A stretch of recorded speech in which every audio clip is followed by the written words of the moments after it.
warahmatullahi wabarakatuh. Waalaikumsalam warahmatullahi wabarakatuh. Saya di sini, nama Ibu Sadika Septiansah di samping saya, Pangestu Babinterso, dan editor kita Muhammad Ardi dan juga Muhammad Satur Fajar Maulana, dan juga pemateri kita dan akan sebagai Ustaz Fitra Mahabbatain dengan tema Thalabul Ilmi. Waktu dan tempat silakan. Apa itu ilmu, Mas? Kalau menyangkut tentang keilmuan, apa itu ilmu? Sebenarnya pengertian dari ilmu itu sangat luas. Kita bisa mengambil satu persatu. Yang pertama, filosofi dari bahasa Arab yaitu ilmu. Ain, lam, dan mim. Pada lafaz ilmu itu biasanya ada ain yang menganga. Itu menandakan bahwa seseorang yang thalabul ilmi itu harus haus akan ilmu. Nah, ketika mereka sudah haus akan ilmu, maka sifat mereka harus seperti lam. Ilmunya sudah tinggi, maka mereka akan seperti lam yang naik ke atas. Derajat mereka semakin naik ketika mereka sudah haus akan ilmu, sudah banyak akan ilmu. Nah, ketika mereka sudah banyak mempunyai ilmu, maka seseorang yang sudah banyak mempunyai ilmu ini harus bersikap seperti ini, dalam artian yang ke bawah, tawadhu. Sebagaimana seperti yang kita katakan, sering kita dengar bahwasanya jadilah seperti padi, semakin berisi semakin menunduk. Nah, itu tentang ilmu. lalu itu keutamaan orang yang mencari ilmu itu apa? Keutamaan orang yang mencari ilmu.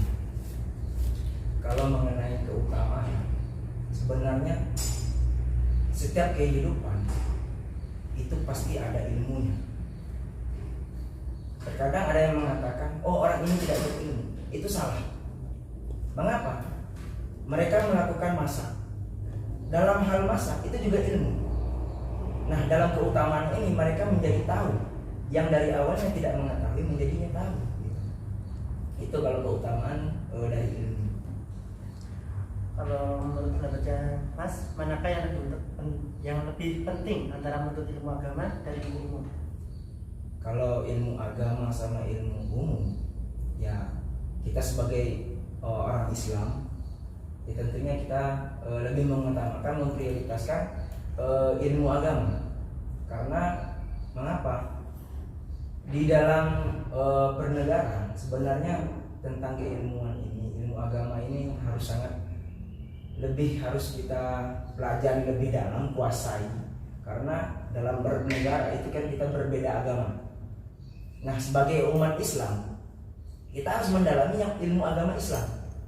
Karena di dalam negara kita itu banyak berbagai macam agama. Nah, jadi untuk membentengi akidah kita, maka harus kita lebih memperdalam tentang kuasai tentang ilmu keagamaan. Lebih khusus kita sebagai orang Islam ya tentang ilmu keislaman, dari sejarahnya dan sejarahnya. Lalu sejak kapan Mas kita mulai diwajibkan untuk mencari ilmu? Kalau untuk kewajiban menuntut ilmu, sebenarnya pernah kita mendengarkan suatu makalah, utlubul ilmi minal mahdi ilal lahdi. Tuntutlah ilmu dari buayan sampai ke liang lahat. Nah, dalam artian mengapa? Dari dalam perut kita itu sudah belajar untuk menuntut ilmu, sudah dituntut untuk memperkenalkan ilmu. Sampai kita mati. Ketika kita mati pun kita diwajibkan untuk menuntut ilmu. Karena apa? Sebagaimana ceritanya Imam Syibawahi, salah satu ulama Nahwu. Beliau walaupun sekalipun beliau sudah wafat, beliau masih dalam keadaan berilmu, ya kan? Dalam artian itu masih mempertanyakan tentang keilmuan. Ketika ditanyakan malaikat, "Man rabbuka?" Apa jawaban dari Imam Syibawahi? Man apa? Malah berbalik bertanya kepada malaikat. Jadi bingung malaikat, kembali bertanya lagi kepada Allah.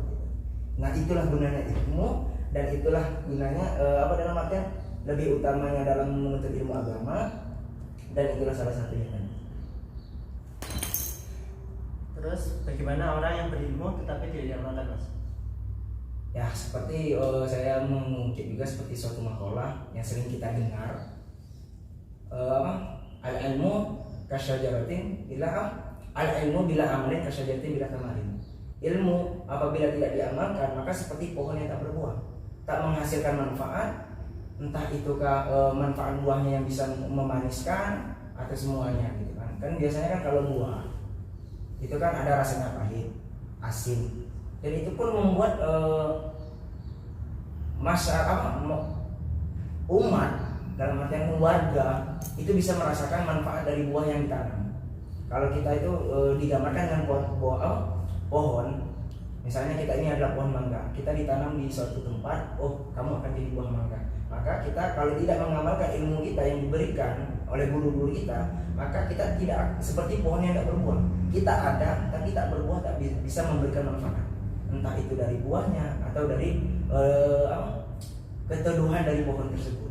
Kan bisa juga kan kalau dalam teduh ketika orang panasan kan bisa manfaat juga nih pohonnya. Gini. Lalu untuk yang terakhir itu Mas, syarat-syarat orang yang mencari ilmu itu apa Mas? Kalau syarat-syaratnya saya kurang dalam artian itu sedikit yang saya ingat itu di dalam kitab Ta'lim sedikit yang saya ingat itu ada 6. Yang pertama itu giat, ada guru, ada modal, terus itu ada 6 lupa saya, itu ada nanti bisa dilihat aja dicari ala kanalul ilmi itu ada di dalam kitab dan juga di dalam kitab Ta'lim. Jadi syarat-syaratnya yaitu yang pertama tanamkan niat. Ketika kita sudah tekad ada niat dalam menuntut ilmu, maka ketika kita menuntut ilmu seluruhnya akan dipermudah. Ya karena ada niat tadi. Terus ada modal. Tidak mungkin kita mau pergi ke Jawa, menuntut ilmu ke Jawa, tapi nggak memegang uang sepersen pun untuk berangkat.